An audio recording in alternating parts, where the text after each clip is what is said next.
I don't want to add like too much on, but you just like opened up a can of I worms in my know. brain. I don't know why we sign a guy like Alfaro, if not to play him in these exact moments. This is the reason why you go out and get that guy. We're a professional club. We can't have things like that. Mm-hmm. That gives me, Reina, evil coach, the soccer dad vibes. Like,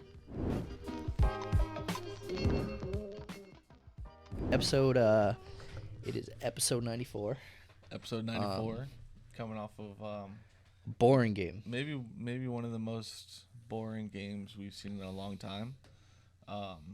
Definitely, we put probably 20 minutes of referee talk into the last episode. Can't do it again. I would say just go and watch those 20 minutes right before going ahead and listening to this episode, because we're not going to do it again. I mean, if we could do it every week if we want to in this kind of league. What we'll say about the pen really, we're tired of losing points to something like that. Obviously, we came out flat. Mm-hmm. There's nothing we can say about that. It was one of those games that you see NYCFC have, where they go away and have one of those flat performances where you see really nothing good happening, very lethargic, slow play. So that we can accept.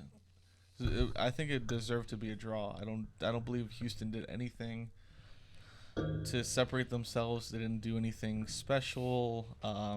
They really had no good players. They really did nothing well. Same with us. We were two flat teams in a 0-0 draw where the referee decided that he was going to change the outcome of the game ultimately. I don't know, maybe that was his attempt of sparking more from both teams. But look, it's a sport at the end of the day and not an entertainment. Mm-hmm. So we can't be doing that. Soft pen. Herrera doesn't even really motion asking for it or freaking out, or the team around him wasn't freaking out. Nope. He may have been asking for it a little bit once play had stopped because he realized what was happening. Smart heads up play by him to then start to argue it, but ultimately not a pen for me, not a pen for most people. I think they're trying to sweep it under the rug really by not even covering it on the instant replay not shows. An instant replay is crazy. So I mean, what do you think of our ability, like this ability for this team, refs aside, to really go away and have these flat performances? Is it the coach? Is it the players?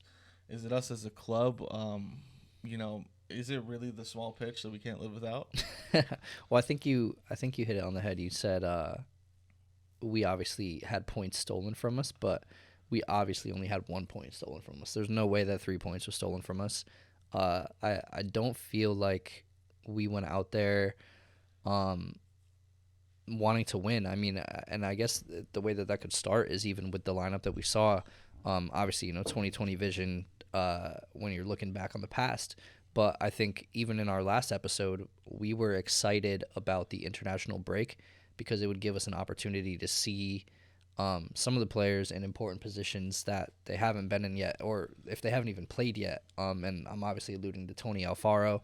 I don't know why we sign a guy like Alfaro, if not to play him in these these exact moments. This is the reason why you go out and get that guy. And instead, what we do is we displace Sands, which at this point everybody knows is vital to our midfield. I mean, right. if we're dropping points to Houston, Sands is vital to our midfield, and he's shown that over the first 3 or 4 games that he's been with us. So to displace Sands in that way, it messes with the chemistry of the entire team. I mean, I don't think it's a recipe for success. And then obviously, we're still going to have our issues with no true striker, all the things going on. I thought Matty, who has looked good, I don't know how he ended up going the full 90 minutes because, I'm obviously the top Matty guy, but he was like sucking wind, and it was like coming out of halftime. And I could tell that, obviously the fitness or whatever it wasn't there.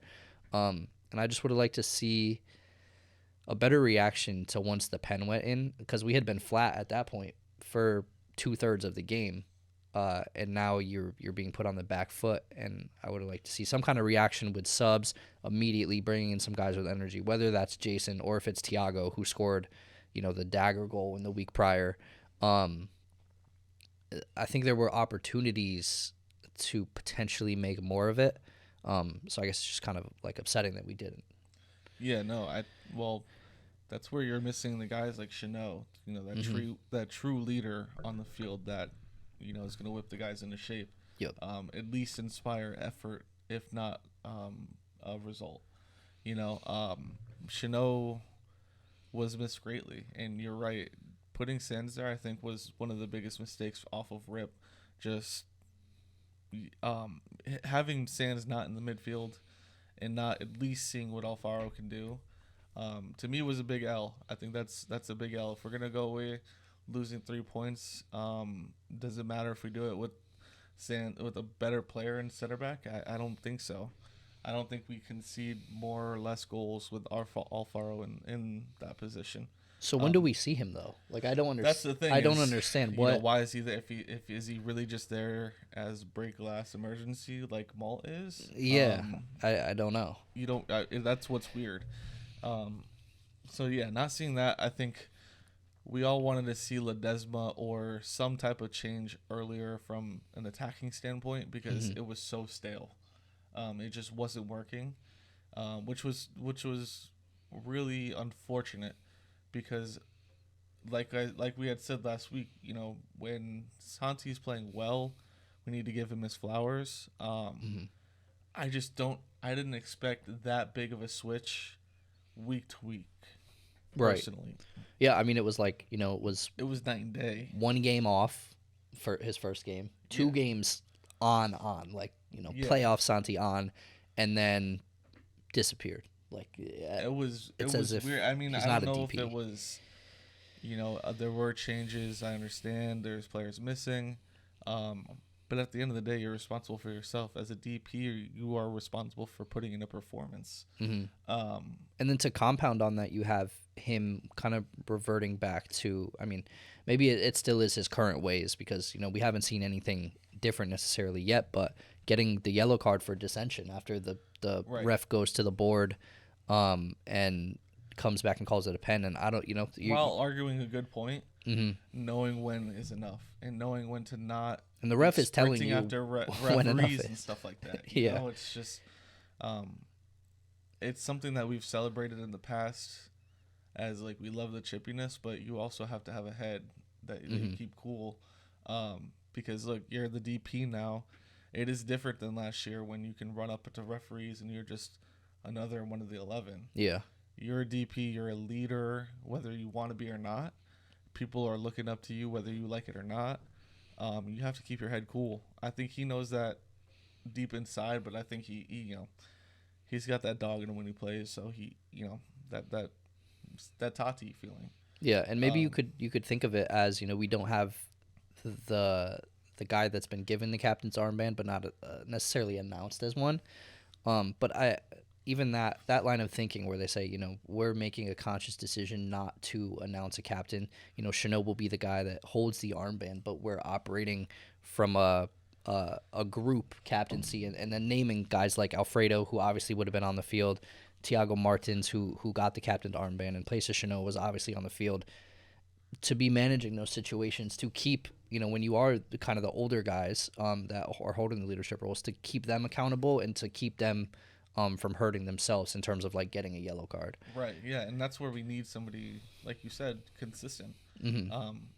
These are type of situations that happen in little league teams where you have, a John and a James, and they're both star players, and you don't want to give James the captain's armband because you don't want to upset John.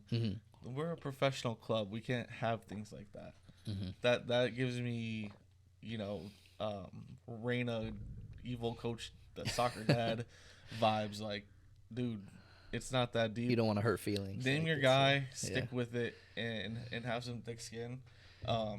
We can't go on without having a definite captain. We need a coach that's gonna, like you said, make decisions in those tough times. Yes, the pen was horrible, Unlucky. but we had no reaction to it. Yeah. Um, and I don't think it would hurt anybody's. I don't think we have the locker room that is toxic or is gonna get hurt feelings if somebody like Chanot is given captaincy. Like he's a guy to get behind. I mean, he has publicly stated, obviously, his love for the club has been here. I think only Keaton has a longer tenure with NYCFC than him, but Maxime obviously has the age on him. So I don't see anybody creating issues if Chanot is given the armband. So I'm not sure why you don't. But even if he was the guy, he still wouldn't have been there.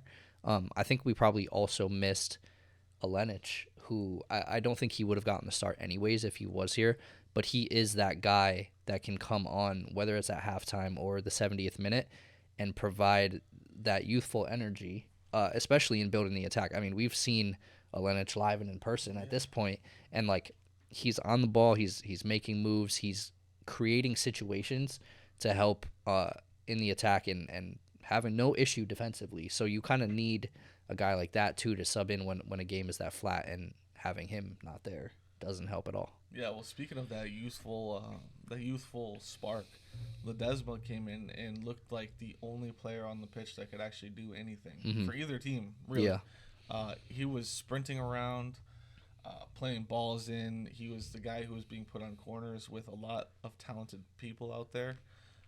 He gives me a lot of hope going into next week. If he's not starting, I have a little less faith in Cushing's ability to make tough decisions. Genuinely. That would be I have to admit, that would be a tough decision to make. You start him on the left wing. I don't think it's a tough decision. It's not a tough decision in reality. It's a tough decision in the fact that Cushing likes his guys that he has right now. He made that clear in the question that he answered for me, where I was asking if Keaton's going to be playing in an advanced role often, and he didn't want to displace guys. So clearly that's a tough decision for him. I wouldn't feel bad sitting at GP right now. I wouldn't feel bad even sitting at Tales. Like Tales could use a game off maybe to kind of humble himself a little bit. So I don't think there's anybody in the attack that is unsittable. Yeah, Not a single one of them. I think after the last game, I mean, aside from Santi, probably. I don't know how. You can't even Santi.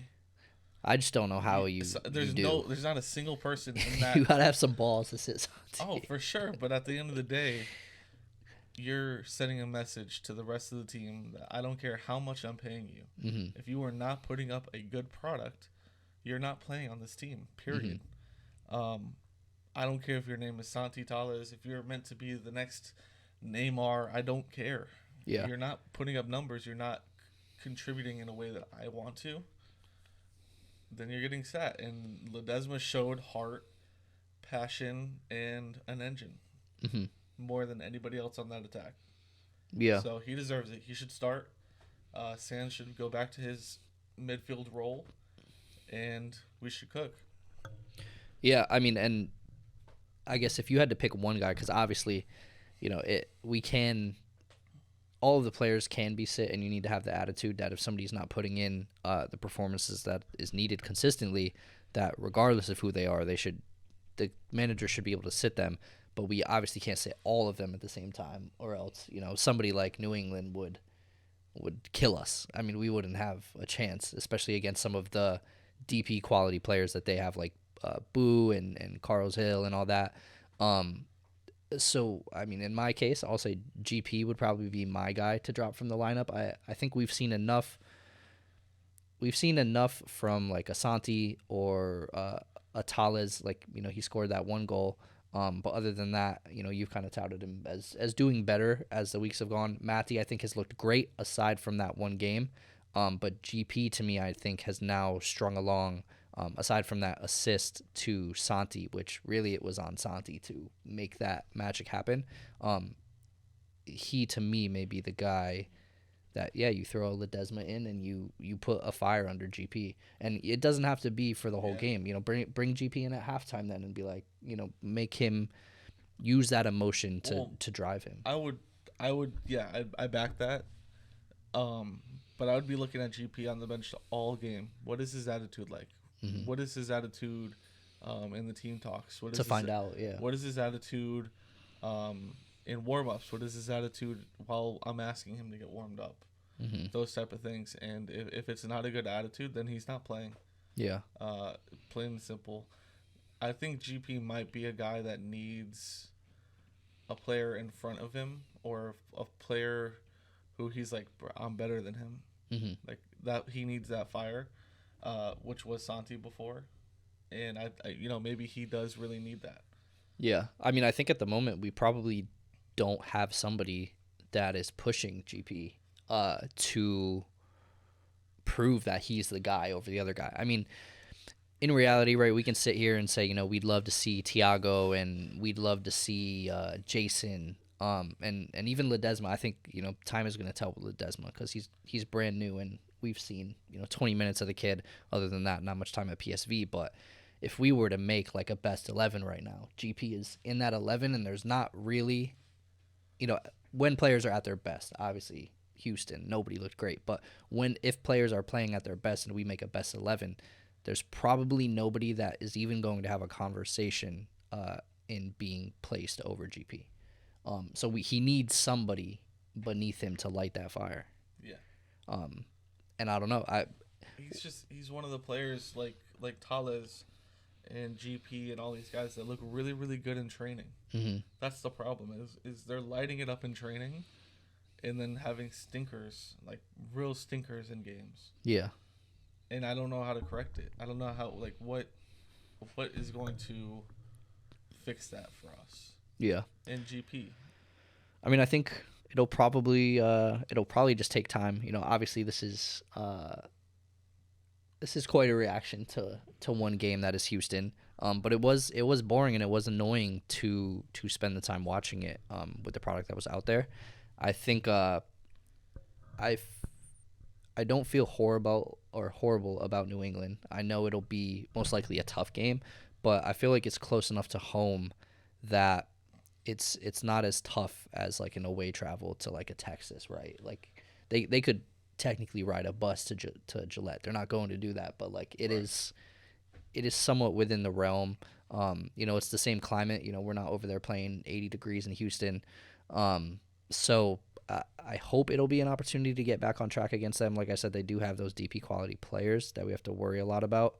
And they're going to be riding the high off a big away win against DC United, where I think they scored late to win it at DC United. So, if you're getting points away from home in a fantastic fashion, obviously when you come back and play in front of your fans, you're going to be fired up to keep it rolling. So, I don't know. What do you think? I guess what do you see happening Saturday against New England? Is it going to be another episode like this after, or will we feel better? I don't know. I would love some energy coming into the next episode. Mm-hmm. Like I would love to want to be here.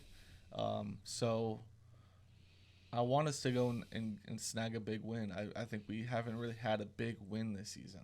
No statement yet. No statement. No. 3-2 was. It was a could have been like that could have been such a good. The first half game. was a statement. Yeah, but I really want us to go in there and stomp them. I want us to feel the energy of what our old team did in that stadium, which was, beat the Revs, beat the number one team. Mm-hmm. I want that again. I want to be able to come in here after the game and be hype. Yeah. I want to say Ledesma had his like a crazy game. I want to be able to say that Santi is back. DP. He's back. So I want to say that we win by 2 goals. I would love that. I would love that. I don't know if it's gonna happen. At this point, we're 5 games in. We have 2 wins, a loss, and 2 draws. Mm-hmm. Which is just average. Yeah. It just screams average at us. And honestly, had you asked me before this loss, I would have said that we're in a pretty good spot. Yeah.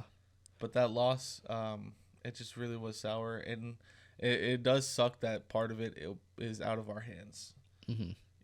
With the referee being a clown. Yeah. But at the end of the day, it's our responsibility to keep our team's destiny in our hands and take it out of the ref's hands. We let the ref affect the game, if that makes sense. Yeah. I think, the silver lining, I guess, is you see in Atlanta, which is, obviously now going to be a powerhouse in the East, with Almada, just get killed by Columbus. I think it was like 6-1. And then you see Philly drop points to Miami, which is just hilarious to watch. And then Charlotte and Red Bull kind of split the cake and each take a point home. These are the big teams in the East that also dropped points. So I think, that's kind of the silver lining. You call it a silver lining. I call it that's what makes missed opportunity. Hurt more. Yeah, because we weren't missing players like those teams. Mm-hmm. Chanot is a great player, but we've been talking about how Chanot has been kind of stinking it up. Mm-hmm. And that we wanted to see something different. Yeah, and that's really it. And what is like playing through the international breaks anyways? I think they said like over 90 players across the league were not present. I guess I don't understand why you do that. I guess you have to fit in the match weeks at wherever you can with the Leagues Cup now, kind of taking a chunk out of the season. But it's not ideal for the product on the field. It really isn't. Yeah. Well, imagine a Man City or Manchester United playing through right now. You'd be genuinely talking about academy players playing. Literally, yeah. And so, I don't know. Maybe I think it's good for MLS. They want obviously to have eyeballs when there are, eyeballs missing in Europe, Mm-hmm. or products missing in Europe. So they're happy. They're more than happy to put out a B Tech product. But yeah, I think we should have capitalized on that. It's sad that we didn't. Yeah. I'm looking forward. I am genuinely looking forward to the New England game. I think going into April, we need to start this month off correctly. Kind of fix some of the mistakes that we've made. Stop looking so lethargic and really come out and win in an emphatic way. I was gonna say, yeah, establish some consistency, because we can't have the up and downs. We've been consistently mid. Well, yeah, I think as a team overall, yeah, we've been mid. But like, I think some of our players need to establish consistency, and that's kind of where I leave it. Like Santi, we can't have superstar caliber games, and the next game it's like, where he's MIA. Where is he? And that goes for a lot of players on the team. So I think as we get deeper into the season, I'm sure that's obviously what comes with the job. More games under your belt. In form, all that will help out. And I'm looking forward to the Revs too, because we obviously did not have a good time watching Houston. It was just no. And we kind of it's the first game that we've watched together in a long time, and not in a long time, but since like week 3 or 2. Yeah, just because there's a couple of weeks where this happened or I'm here or whatever. Yep. So 2 weeks in a row, we weren't able to watch a game together, and we finally did, and we watched that stinker. I'm surprised we didn't catch you snoring, honestly. No, I know. That's one of those games where I do tap out. Yeah. Because I'm just tired of the product on the field. But, yeah. I'll do it for 94. Obviously. Yeah. Tell us in the comments, if you made it this far, let us know what you thought of that game and what your prediction is for next game. Yeah. I'm interested. Revs should be more fun. At least we'll see goals. If it's, if we play like we played against Houston, it'll be revolution goals. Who do you predict in goal? In goal? Oh, it's Barraza. You think Barraza? I don't know. I have this weird feeling that despite Barraza, he didn't have the greatest game. I'll be the first to say it, but he really didn't have a stinker. Mm-hmm. I was telling you, this will be the last thing we talk about, but he made a pass with his left foot across field to the midfield of the right side. That's a pass that no keeper in our history could ever make. So that's crazy. It's good to have. Yeah. However, the other pass. A lot of the other passes were horrible. Yeah. So I don't know. And he did have a bit of a knock. The training videos look like he is out there. Mm-hmm. But I wouldn't be surprised if we see Matt this week, just as a surprise kind of That would surprise me. shaking up. That would surprise me. But I don't know. I think my eggs are more in that basket this week. Not that I want to see. I'm a Barraza dude, but I just have this feeling that we're gonna see the debut of Matt, and that he's gonna go sicko mode. Yeah, he's gonna go crazy. So I don't know. We'll see. But that's my prediction. Okay, I don't want to add like too much on, but you just like opened up a can of worms I in my brain. It's something I meant to bring up earlier, and we were just kind of in demon mode, like down mode. So I think you called it out earlier that Cushing is not the kind of guy that likes to give up on his guys, and I think he, especially in picking Barraza from week 1 over Freese, when really I think it was up in the air that either of them could have been made the guy, and nobody in the fan base would have complained either way, especially after what we saw from Barraza. So I feel like that might be one of Cushing's guys. And because of that, I don't know. I think it'll take a little bit more than a few bad passes, and a wrongful penalty to ruin a clean sheet, for him to lose his job. I mean, I was hoping myself during Houston that when he pulled, or whatever it was, when he tweaked the hammy or whatever, that they would have taken him out just to see, just to be safe for one. If it was as bad as it seemed at first, and then 2, just to see Freese, give him 20 minutes in net. We're already down 1-0, and not that we shouldn't be going for it, but I feel like signs were pointing towards us. We were not going to be able to do something. I'm a Barraza guy, but even I'm like, I just had the flashback of the memory of Matt warming up, and he just looked proper. Like he looks like a keeper. Like a keeper. That is one thing about Barraza is he doesn't. Yeah, no, it's not that he doesn't really look like a keeper. It's just I think he may, with being new and having to establish himself, he kind of almost inspires confidence in the opponent. Mm-hmm. And I think a name like Matt has may do the opposite. Yeah. And kind of give pause to people. I only meant it as, obviously Barraza looks like a keeper, very much in terms of shot stopping and all the things that he does. I just meant athleticism. He he looks like he looks more like you than like a professional athlete. Is my only thing. It has nothing to do with his ability and simply his physique. He just, for whatever reason, I don't know if it's just the camera. Yeah, I was gonna say I don't know if it's the camera or the lighting, the lighting in every stadium that he's played in. Person, bro. I'm not gonna pretend to be in shape, but that's the thing. It takes one to know one, in terms of being out of shape. So I just don't. He just to me doesn't look much like an athlete with that body. Pause. So that'll do it for 94. We don't need to elaborate too much further on other men's bodies. Because who are we to talk? So 94, hopefully New England goes well. Hopefully not many Revs goals and a lot of boys in blue goals, because otherwise we're going to be on here talking about bellies again next week, which nobody wants. So appreciate you for listening at Post 90 Pod everywhere. We'll catch you guys next week. Peace.